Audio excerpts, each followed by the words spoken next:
Oke, guys, kita balik lagi. Suasana baru ya?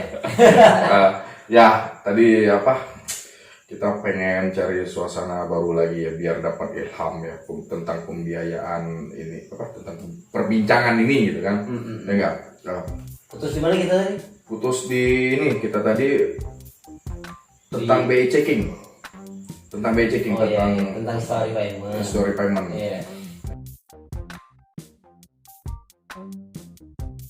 Intinya udah jelas lah ya, itu nggak jadi pertimbangan yang harus di Bukan nggak jadi pertimbangan, itu jadi pertimbangan, tapi bukan otomatis tidak disetujui. Iya, Ya. tetap bisa disetujui. Tetap bisa disetujui. Kalau untuk jadi pertimbangan tetap jadi pertimbangan. Berarti itu Bukan otomatis langsung tidak disetujui, ada kena langsung otomatis tidak disetujui, bukan kayak gitu bahasanya. Itu jadi bahan pertimbangan kita gitu. Tapi tidak jadi suatu Tidak langsung batu otomatis. sandungan lah istilahnya Ya. kan. Berarti tetap bisa nih bosku, kalau mau kredit tetap bisa telepon kita. Ya. Dan apa lagi nih brother? Ini jadi namanya pembiayaan kan harus ada yang ngawasin, ya enggak? Betul. Nah, jadi lihat dulu nih bang, untuk pembiayaan itu kita lihat dulu perusahaan pembiayaan ini termasuk dalam OJK nggak kayak gitu. Jadi OJK ini otoritas Jasa keuangan. Nah, harus kita lihat detail-detail dulu nih. Jangan sampai kita tidak tahu nih kalau perusahaan itu ada masuk bagian OJK apa enggak kayak gitu. Nah, jadi harus perusahaannya pun harus kita lihat dulu kayak gitu. Oh iya, berarti harus ada Benar-benar. istilahnya itu ada otoritas lah ya. Iya, yang termasuk bagian itu atau enggak dia? yang apa namanya itu? Jangan kayak pinjol-pinjol yang OJK itu bisa bunuh kita itu. Terus langkah apa nih biar cepat approve gitu. Nah ini yang penting nih, langkah apa nih biar cepat approve kan. Tadi kan udah dibahas tuh, data mandatorinya harus dilengkapin dulu itu kan sama customer. Terus pihak pembiayaan pun melihat dulu banyak kategori tadi ya, ini itu tadi gitu kan. Terus biasanya yang mudah di approve nih, apakah dia RO, maksudnya orang pernah kredit gitu kan, dan dia pun mulus kreditnya misalnya kan.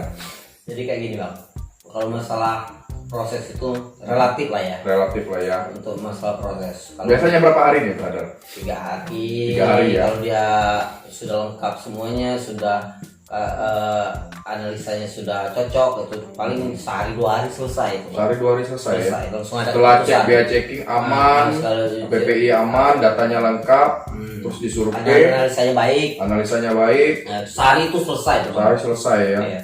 Nah, jadi sebenarnya bukan ngebantu kita dalam analisa. Sebenarnya itu yang lebih baik tuh, itu kan biasanya untuk terkait dengan ke down payment-nya, DP-nya. DP-nya itu. Nah itu yang terpenting itu. Jadi Sebenarnya. semakin besar DP kita, Jangan salah. apa? Jangan salah karena kita DP kita misalnya kebesaran DP tapi angsurannya juga berubah lebih ringan kayak gitu kan. Iya. Prosesnya lebih mudah. Iya, dengan DP-nya besar, angsurannya pun turun gitu kan. Nah, jadi kalau mau kredit itu lebih mudahnya tadi apa sih syaratnya cepat approve itu salah satu juga ya. Iya. DP besar. DP. Otomatis DP besar itu Bukan DP angsurannya besar, DP di luar paket. DP di luar paket. Iya. Ya, intinya ya agak besar lah itunya Iya, istilahnya kan. kemungkinan prosesnya baik tuh lebih Gitu ya. bukan dia bukan apa namanya. Kategori berapa persen nih, brother? Misalnya. Kan Itu tergantung juga. Intinya dia tuh harus DP-nya harus berapa persen nih? 40 kah? 30 kah? 30-an lah ya. Oke lah. Udah oke lah ya. Sudah meringankan kita analisa lah. Dari misalnya 100% nih, kita DP 30-an persen aja itu bisa dianalisis dianalisis cepat gitu ya. Apalagi lebih dari itu, ya nggak Brother? Iya. Apalagi Iya. DP di atas 50%. Wah itu udahlah, antar aja mobilnya itu. Antar mobilnya itu. Dengan syarat tapi juga harus dilengkapi itu Ah, jadi harus gitu ya. lengkap, tetap tuh.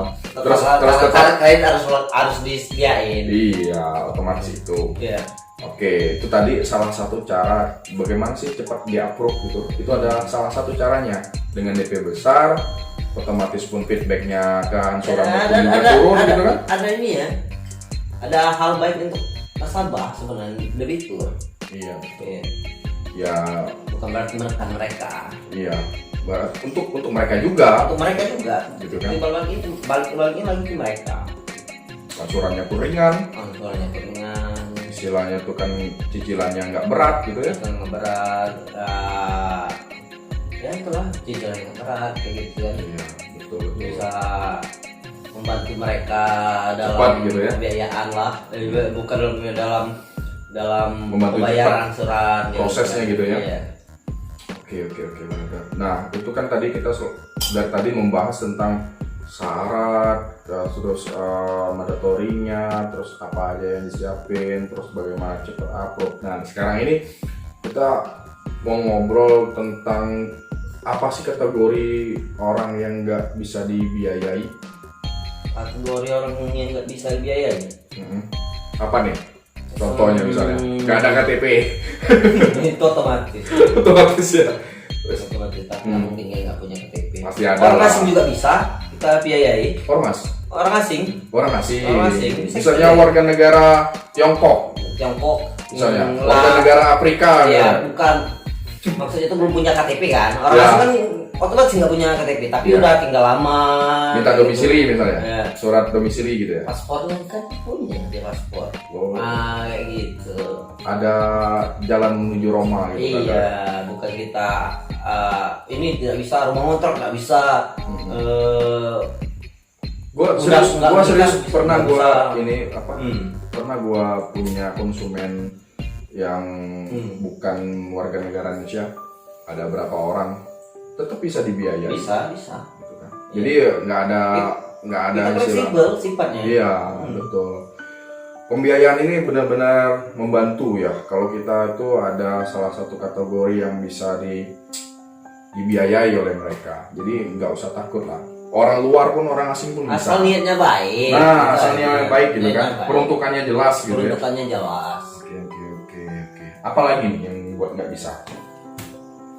Sebenarnya tuh kalau nggak bisa tuh nggak ada yang nggak bisa. Tapi kan kita kembali lagi ke analisa. Kalau kita mau Orang ini layak nggak ya? Kalau iya mau balik kalau mau melihat itu ya kita lihat lagi yang 1P8C tadi. Nah itu kan patokan analisa Patokannya kita. itu ya, analisanya Iya, pembiayaan. karakternya seperti apakah, Mm-mm. kondisi ekonomi seperti apa kayak gitu kan. Iya. Tujuannya apa kayak gitu. Balik lagi ke situ. Kalau tujuannya udah jelas ya udah pasti itu nggak bisa dibiayai. Iya. Kalau kapasitas atau ya kapasitas lah dia keuangan dia seperti apa kayak gitu kan. Daripada nyusahin dia apa? Benar nggak Bang? Iya. Daripada nanti dia Buat susah gitu buat kan? susah ini Untuk nggak bayar usah, gitu kan? bayar kayak gitu kan. Berarti bukan sebenarnya menolak, Bukan menunda. menolak. Iya. Menunda gitu kan, menunda Dan- untuk dia beli mobil dulu gitu Iya. kan. Jadi kumpulin dulu lah duitnya, Kumpulin dulu, kuatin dulu kuatin dulu ekonominya. ekonominya, usahanya kan, Daripada balik lagi dia kesusahan lebih baik nanti dulu kayak gitu buat kan. jadi beban dia gitu kan. Iya, nambahin beban dia kayak gitu kan kayak gitu. Gua ngerti sekarang. Iya. Oke, nah, itu tadi ya, gua sudah bisa nangkep lah apa maksudnya dari itu tadi gitu kan. Terus brother, ini apa namanya tuh? Ini aku tanya dulu. Apa? Ini abang kan ini di Dealer. kan. Iya. Kalau dealer standar Covid gimana bang? Sekarang kan dengan corona kan. Seharusnya kita yang nanya, ya. Pembiayaan kena kalau. Nah gini loh. Nah itu apa nih? Ya. Pandangan dealer standar Covid. Pasti Pada- kena kan dampaknya? Apa enggak? Iya. Kena ya. Sama. Semuanya pasti kena. Iya. Jadi gini loh, kita bisa dibilang tahun berkabungnya Apa tuh? para sales dan orang seperti kita ya, Harusnya ini kepala ya, marketing bendera setengah tiang ya. bisa dibilang begitulah ya, kita bergabung lah gitu kan, karena kita biasa nih kanvas, kita biasa moving, kita biasa pameran, kita biasa untuk visit ke konsumen, dan itu dibatasi, gitu kan. Dibatasi ketemu, dibatasi jarak yang misalnya daerah ini misalnya berbahaya atau apalah itu istilahnya ya, kita menghindari dulu, terus jaga jarak gitu kan, terus harus video call, itu kan kurang apa ya, kurang ngeh gitu kan, kurang rasa konsumen itu belum betul dapet ya. Kan rasa kepercayaan itu kan harus ketemu dulu nih. Oh benar. Promosinya harus ketemu lebih baik. Iya, kita harus ketemu dulu biar orang itu, kita nggak memperkenalkan produk kita itu dengan apa namanya tuh sembarangan. Kita menguatkan kepercayaan dulu. Iya. Antara kita sama calon debitur nih, konsumen dealer. Jadi kita tanam dulu kepercayaan kita kepada dia, biar dia percaya dulu sama kita. Baru kita ngobrol. Dan itu bukan ngobrol mobil langsung.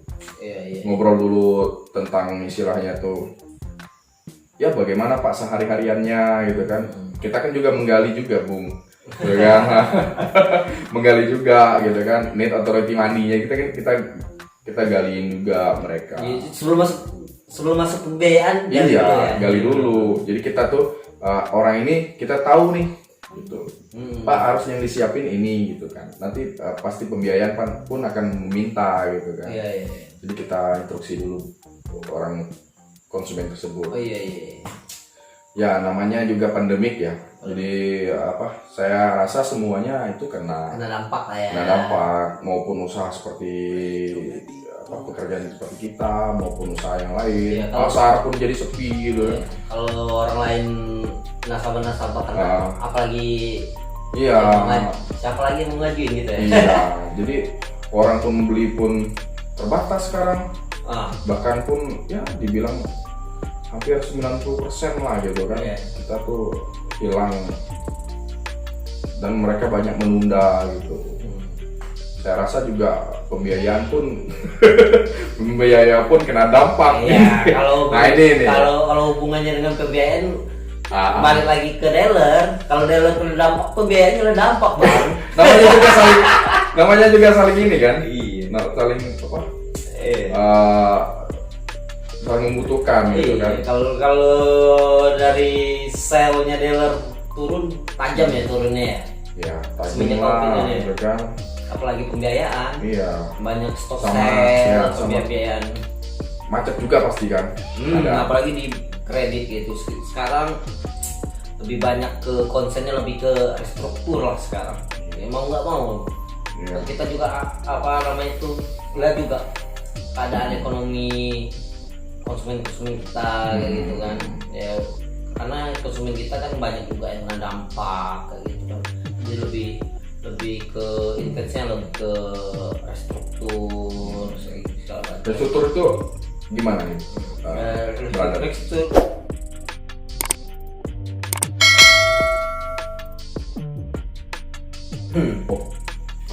baterai lemah bukan?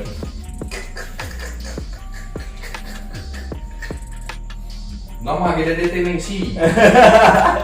Jadi nggak tim.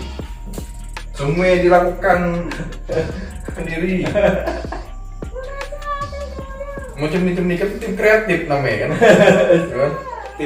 tim rangkap jabatan. Tim kreatif.